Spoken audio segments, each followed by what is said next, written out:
Get at it. Hello, everyone, and welcome back to another episode of the Drop Lob Pod. I think it's the first time in about a month that it's just been me, Nathan. I remembered to say my name this time, Edik, and my co-host Edik. Welcome on, Edik. Finally have you back here at the same time as me. Thanks, Nathan. It's a great day for multiple reasons. Um, Predominantly because everything that I've been talking about since the beginning of this podcast is coming true. Whether that's Kraeva, or Coco Gauff, or You read Sabalenka, who is about to lose in the finals. or win. I'm just always right. At the I'm time always of this right. podcast being recorded, we're watching Sabalenka down 5-6 serving in the Indian Wells final versus Elena Rybakina. Shout out to the first episode with pronunciations, but Sabalenka lost the first set pretty convincingly 6-3. Elena grabs a break in the beginning of the second to go up 1-0. Sabalenka grabbed it right back to love, held throughout that set. She's been serving phenomenally and was really kind of dominating. Broke Rybakina, sorry, from down 40 love at 1-all in the third. And then Rybakina grabbed the break back with Sabalenka serving for match. I should say that Edik and I have both been watching this live, and if you see our eyes kind of dart around for the first 10 minutes or so, we're definitely checking that score religiously. Um, I personally am rooting for Rybakina. Who are you rooting for right now? Got to go with my girl Elena. Arena, I really don't like her attitude lately. She always talks about how many finals she's lost, and that's just not the right attitude to have. You always want to remember your victories and think about all the matches you've won, which she's won plenty of them. So let's see if she can get over the hump. But those old habits and those old losses seem to always, bite her at the end of the day. Although she is up 30 love at 5-6 right now. But plenty of other stuff to discuss in the Indian Wells 1000. As we said, as I mentioned last week while Eric was gone, they call it the fifth major. A lot of the players, tennis paradise out in California. I've been lucky enough to drive past it before and see the area. It is beautiful. Never gotten to attend the event, but a crazy amount of storylines. We could probably talk about it for hours. Anything that you want to start with from that tournament or from this tournament that's still ongoing as we speak? I think, on the women's side, we just continue to see that Mira Andreeva is not ready for the spotlight. She's still a crybaby. And one thing that annoys me is everyone says, oh, she's 18 years old, give her time. But here's the deal. When you're 18 years old, I know I certainly wasn't, and I know my peers at Loyola were not smashing their rackets, telling the people in the stands to F off and being just an ultimate brat. So enough with this 18-year-old crap. You can be humble and you can be modest at 18 years old. She's not ready for the moment, and she's building a lot of baggage that we talk about. That's the same with Zverev. And it's clear to me that out of her, Iva Jovic, and Victoria Mboko, that Victoria is the one who is prime and ready to win a slam, the one who has the most amount of weapons, and I feel like has the highest ceiling out of those three young stars on the female side. Yeah, Mira Andreeva, she did grab those 2000s here last year. She grabbed Indian Wells. She also grabbed Miami, I believe. You can correct me if I'm wrong there, but she was playing incredible tennis. Grabbed a bunch of ranking points from that. And yeah, she sometimes you see it, like we saw it with Emma Raducanu, where she won the US Open and said that in an interview years later that it was almost one of the most regrettable things that happened to her, that she saw that success too early. Some people like Carlos Alcaraz just build on it, and some people it really kind of mounts a certain level of expectations on them that's just genuinely unrealistic. I will still always differ from you in the fact that I think Mira has the skill set. I think she has the tools. But that being said, her attitude has been piss poor. She was crying at the end of her match against Katerina Siniakova, who's a solid singles player, but much better doubles player. Not somebody that she was expected to lose to there.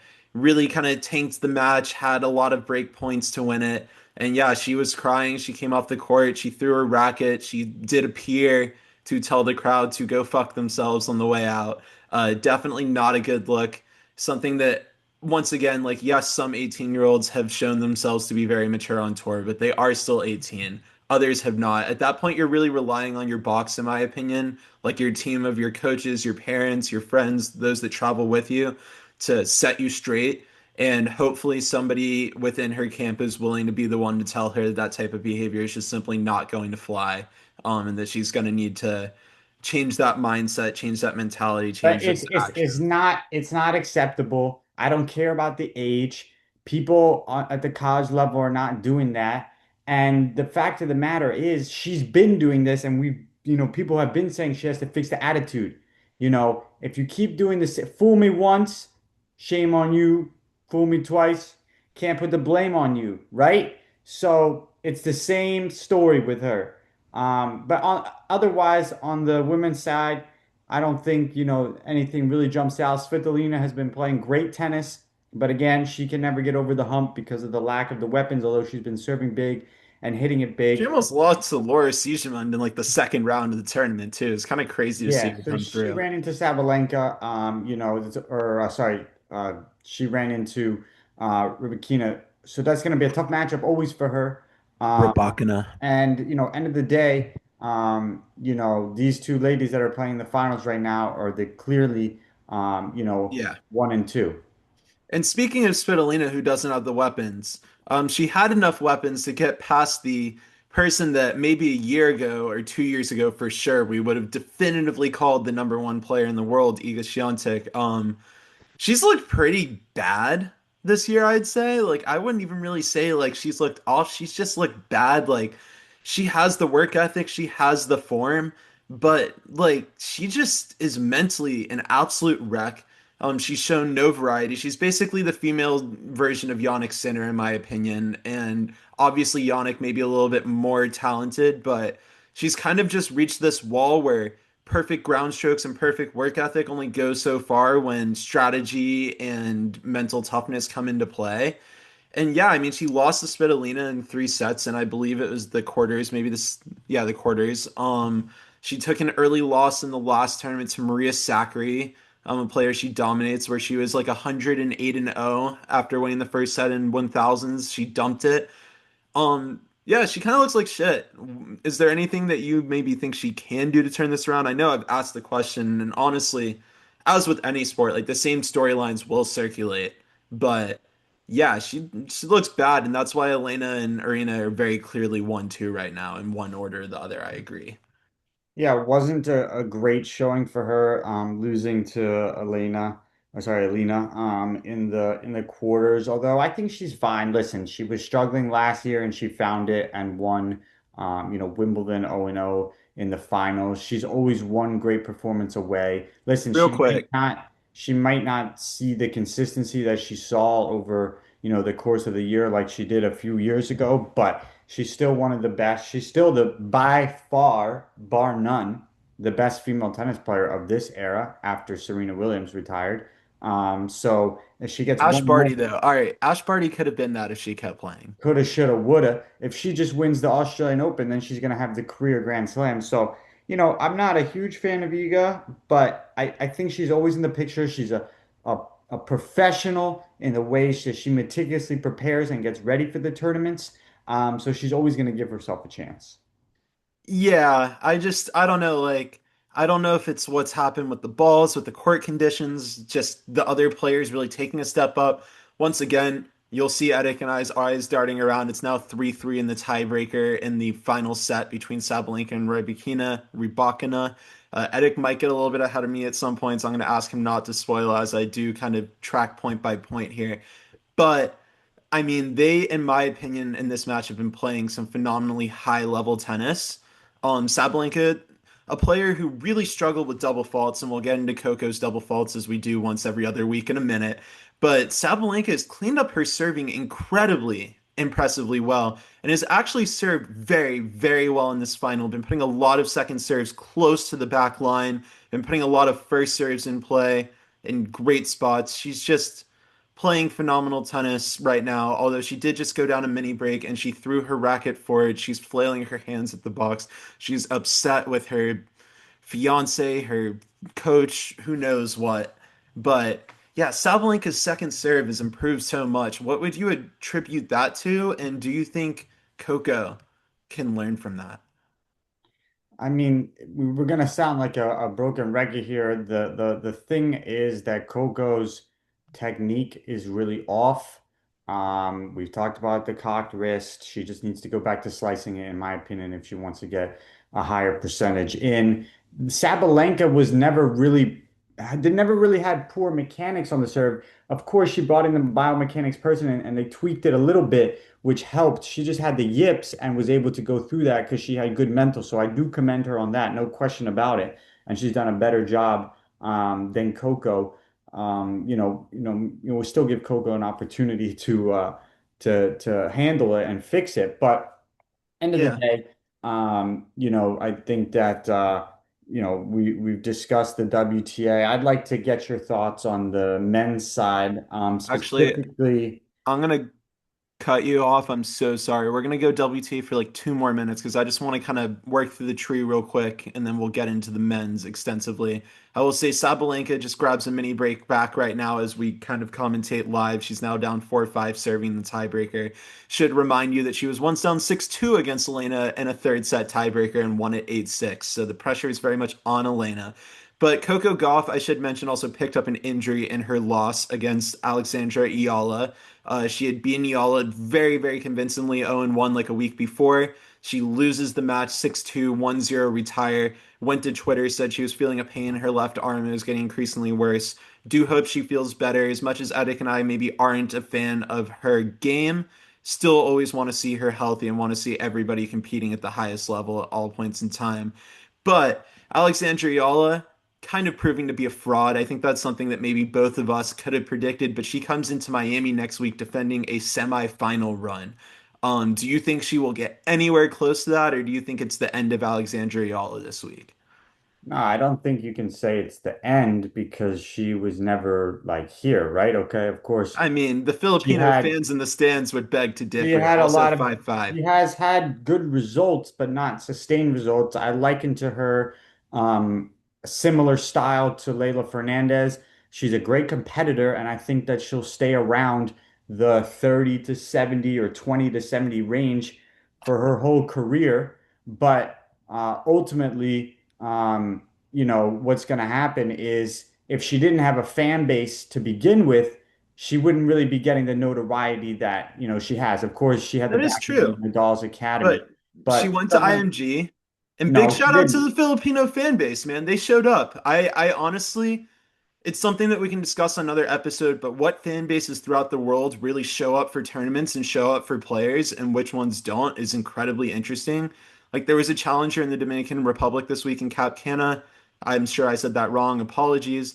It was won by Mariano Navone, actually.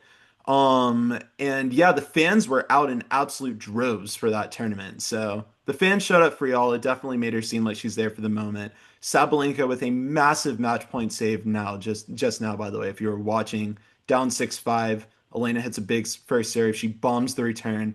Elena hits another deep ball back and she bombs the second ball again. Absolutely incredibly clutch by Sabalenka. Very impressive down match point. That's the mental that she's been looking for and the mental that she's been needing. But yeah, what you were saying about Ayala, 100%. I don't know if she was there. She did make the fourth round in Indian Wells, although that was partially due to getting through Coco with that withdrawal. But give me a round you think she loses in Miami Open. First round, second round. Yep, that is what I agree. Remember, she did beat Iga Swiatek there last year, so kind of just that was almost the start really of Iga's fall off, barring the Wimbledon kind of one off.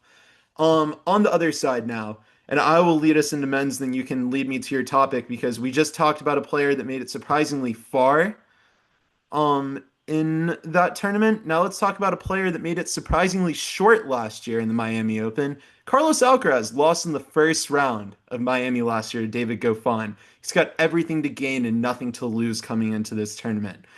He did just lose to Medvedev. We will get into that. That's the topic of Indian Wells. But what do you expect from him in Miami? And then we're going to jump back into Indian Wells on the men's side.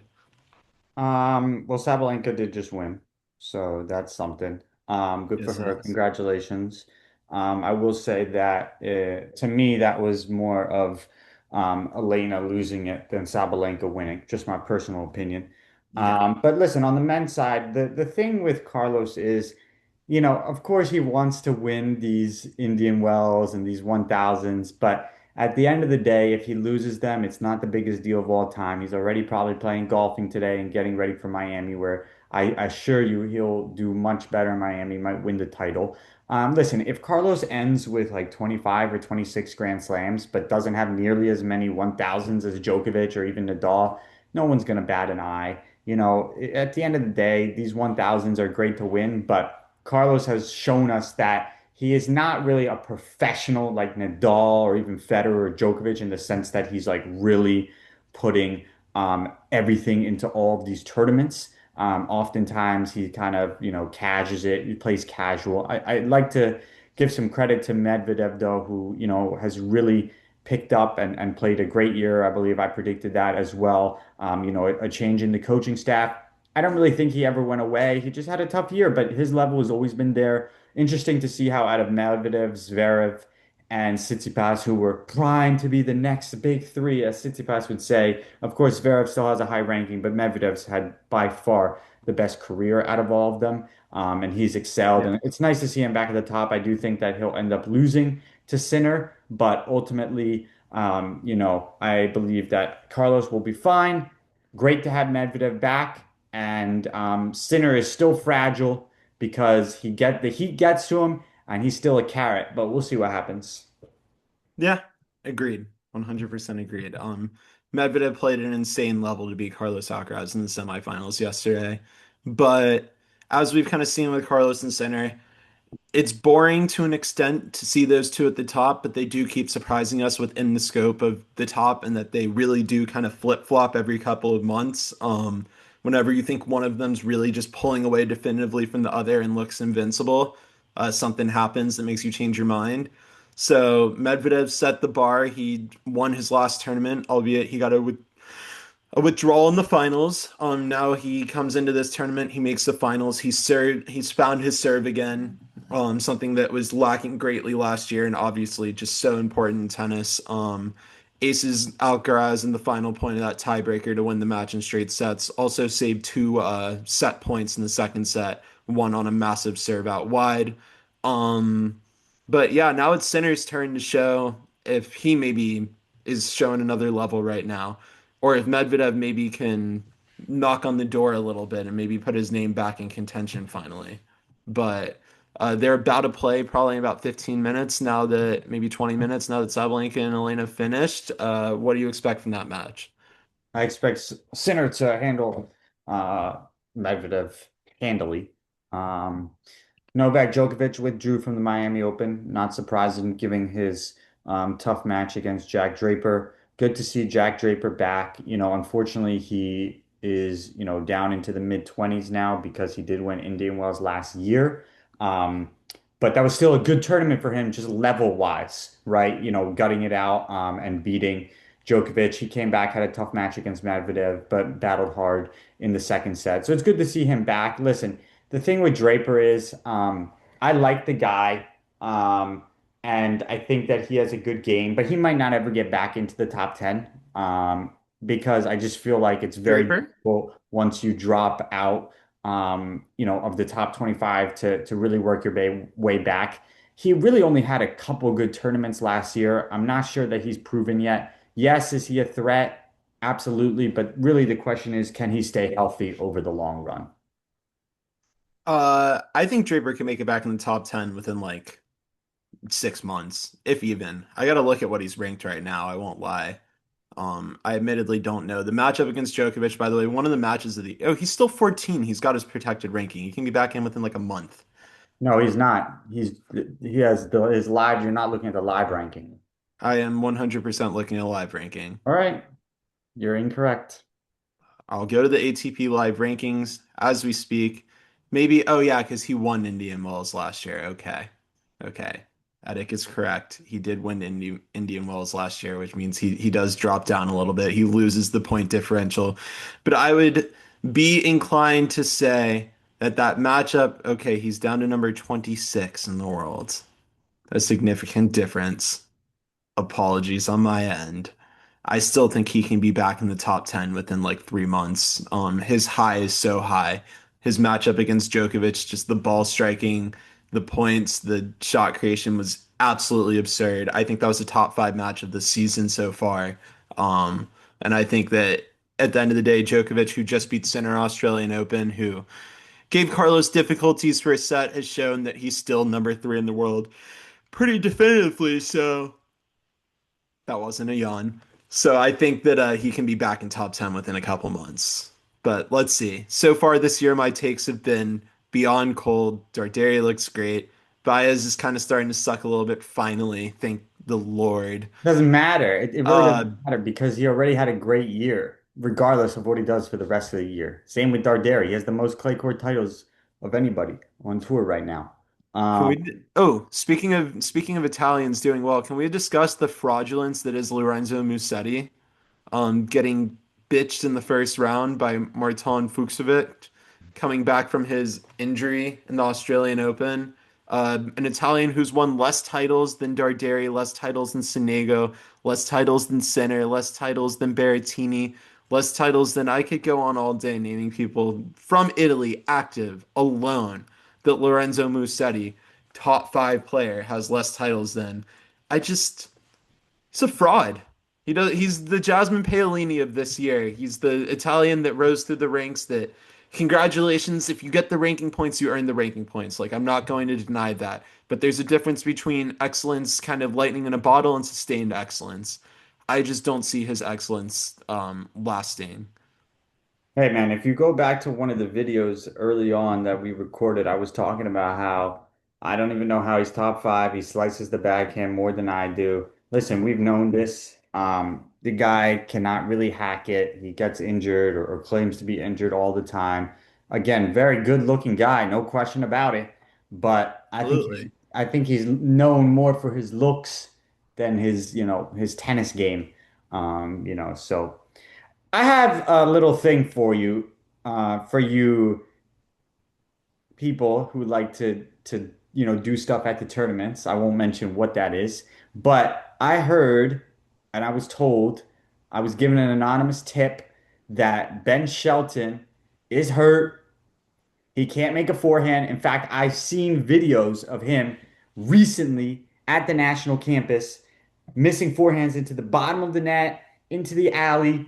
So if you were going to Miami Open and you were partaking in said activities, I would not put my money on Ben Shelton. He might not even play the tournament. I was So about to say he did withdraw from doubles, so I just want to let people know, give them the it inside track, nuanced. the inside scoop that Ben Yeah. Shelton is not looking good.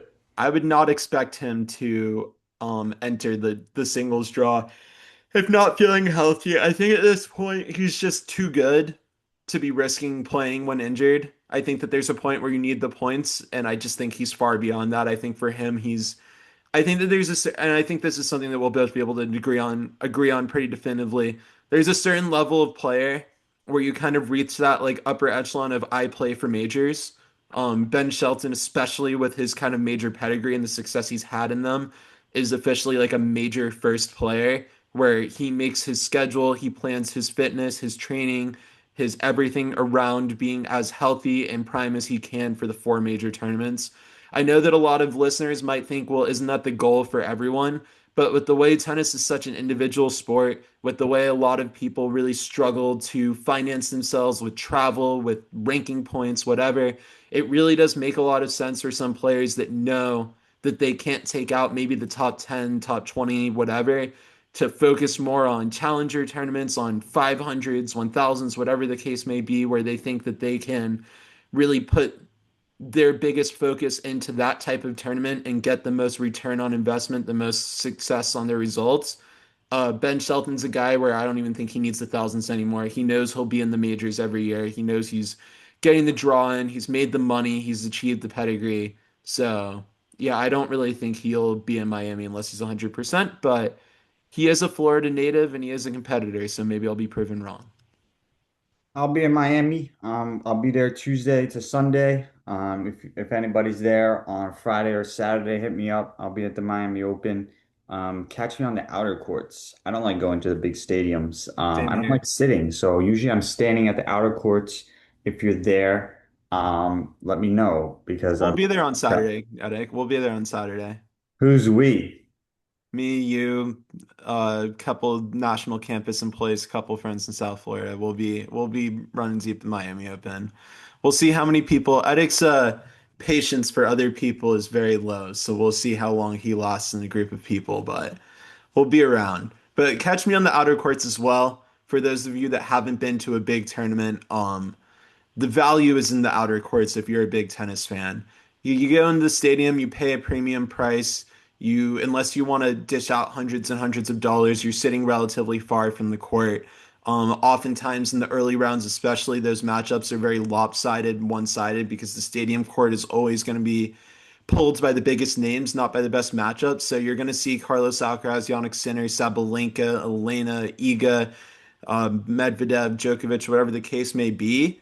But the opponents that they have are usually like I won't make any analogies here, but they're usually very poor players, like relatively speaking, in comparison, and the matchups are often blowouts. You find much better value going to the side courts where they're further away from the center, and you have maybe player number 60 in the world playing number 65 in the world in like a tight three setter. Because at the end of the day, they all like we might talk shit on certain players here and there, but they're all still professionals. They're all still incredible at what they do. And seeing them up close is genuinely a very enjoyable experience, especially for those that are big fans of the game of tennis. One more note, and then I'll let you hit whatever else you want to hit. João Fonseca had a good match against. Might have lost Edit for a second. There he is. I'm here. João Fonseca had a good match against Sinner. He looks good, but he's still got to improve his fitness, and his movement. I just feel like he's redlining the whole time, trying to find that neutral ball, a little bit more consistency. He will obviously garner a big crowd at the Miami Open, so let's see how he progresses. Definitely interested to see as well, but I think that the last couple of weeks in general have just been great for pro tennis, especially on the men's side, with Medvedev beating Alcaraz, Fonseca coming close to Sinner. I will note that Fonseca's counterpart in terms of like comparison, Leonard Tien just got his ass absolutely handed to him by Jannik Sinner, 6-1, 6-2. Um, our debate on whether or not Leonard Tien's game hangs with the best of them is going to be something that continues on, whether he's going to be an Alex de Minaur type player where he hangs around the top and never really threatens the top, yet to be seen. But yeah, Fonseca showed that he has that firepower to hang with the top. And Sinner really is kind of starting to show that he can struggle with firepower a little bit, at least this year. Fonseca playing him close, Jakub Mensik kind of hitting through him a little bit in the tournament before. So it's going to be interesting to see if big hitters, Bublik even beating Sinner last year, Greek Sport, who just kind of swings for the fences, taking him out once, albeit due to injury. But it's kind of starting to become a minor pattern now that big hitters, big swingers give Jannik Sinner a little bit of issues. So it'll be interesting to see how that progresses. But I yeah, I got think that I think that Fonseca kind of tossing his hat in the ring as potential third big name. Medvedev kind of bringing himself back in there.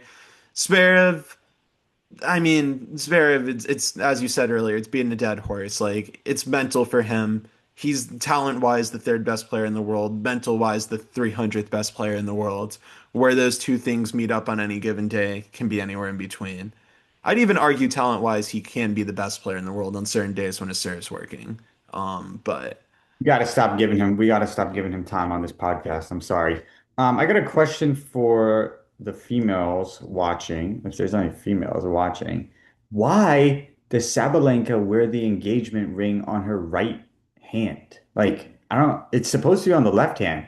She's been wearing it on the right hand. It's pissing me off. It's like when people put the tennis ball in the wrong pocket. Like if you're a righty and you're a tennis player, put the ball in your left pocket. Do not put it in always. the right pocket. So then you have to switch hands, take the ball out, and then put the racket back. I think I've Mackenzie never seen that. McDonald does that. That is an easy way to indicate a serial killer if somebody does that. I used to tell my people or the students, don't do that. That is terrible. You know, You saw people do that? I've never seen a someone do hundred that. percent. That is Oi, unacceptable behavior. oi. Also, for the pros out there that don't hold the ball in their pocket or underneath the skirt and then turn back to get the ball, Serena used to do it. Dan Evans does it. Chaboli does it.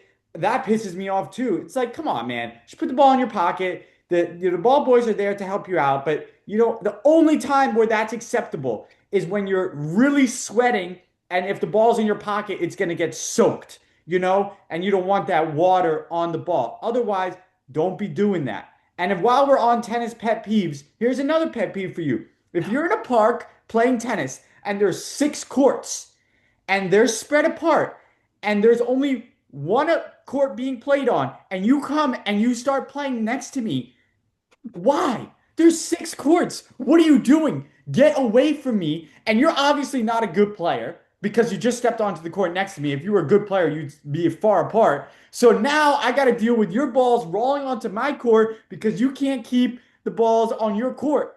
What are you doing? Get away from me. And we've let Edit get unhinged. Thank you for asking the women. That question went out to 0 people, maybe our moms and maybe Edic's sister. But to the men there, is that I think that'd probably be similar to the guy Another showing up tennis at, pet that's peeve. probably similar as the guy showing up to the urinal right next to you if you're a man right there, for those that Another don't play tennis pet tennis. peeve is when the returner calls the score. My best friend Joseph Kavin always used to do that to try and get in my head. Well, it's not gonna work, bro. And then because I would just always repeat it. Maybe the returner knows the server is unreliable in terms of Anyway, integrity. I got many tennis pet peeves, but that's just We a could do an couple. entire episode on tennis pet peeves if you That's just want. a couple. You want to get into some drop or lob? I think we've broken Drop it down lob. pretty well. All Go right. ahead. I'm coming at you today. You coming Oh, at I me? got some for you. All right, that's good because All I right, came in drop or lob, wholly Nathan. unprepared today. Drop or lob. The mixed doubles in Indian Wells, they should do more of that in the other 1000s. I believe you're referring to where they kind of put like singles players together and they play 10-point tiebreakers pre-tournament. No, I'm talking about the mixed doubles tournament in Indian Wells that Belinda Bencic and Chaboli won. Should they do more mixed doubles at the 1000s? Yes, always. Mixed doubles are fun, and it's a chance for the players to make more money. The fans enjoy watching it. I mean, the stadium maybe doesn't pack up, but the grounds are already open, the players are already there. It's not hurting you to put on more tennis if it can make you a couple extra bucks and it can make the players a couple extra bucks. Probably build some camaraderie between the tours, which we can get into more, maybe why all the managing organizations wouldn't want that since there seem to be a lot of corruption and difficult people running them. But yeah, I think they should do more of it. Drop or lob, the old Key Biscayne venue or the new Miami Hard Rock venue? I was never able to visit Key Biscayne. I was kind of told about it. My old boss at USTA, I'll shout her out, Susan Ruckty. She used to work there sometimes and said there was a really nice venue. I have a couple of friends that got to go out there that live down in South Florida. Uh, I'm not a big fan of the Hard Rock venue. Stadium is in a football stadium. It's half covered by shade. Like whenever I go to buy tickets with friends, I tell them you can't buy it on one side because the sun's just beating down on you. It looks really awkward when you're viewing. It looks awkward on TV. The traffic is absolutely horrific to get out there. I'm not a fan, so I'm gonna go with the old venue by default. Good answer. Last one, drop or lob. Sabalenka gets pregnant within the next year. I'm not one to speculate on pregnancies of any men's or women's tour players, but I'm gonna drop it, honestly. I really think that Sabalenka, like obviously she's very public persona on TikTok, on Instagram. She likes to share her life to people, and she's very public about her relationship, but I still think that she's shown with her work ethic, with her results, to be a pretty career focused, career oriented person. And I don't know her personally, obviously, but from what I can see about her, I don't see her as someone to put her career on hold right now to go have a kid at this point. I think that's very fair. One more person can catch a stray. Paula Badosa, Beatrice Haddad Maya, still Donna Vekic are on track for having the worst years. So let's see what happens. Everybody, thank you so much for listening to this edition of Drop Lob Pod. We'll be in Miami next week. So look for us there. I'll probably be wearing a Philadelphia shirt. Anyway, we'll talk to you guys later. Peace. See ya.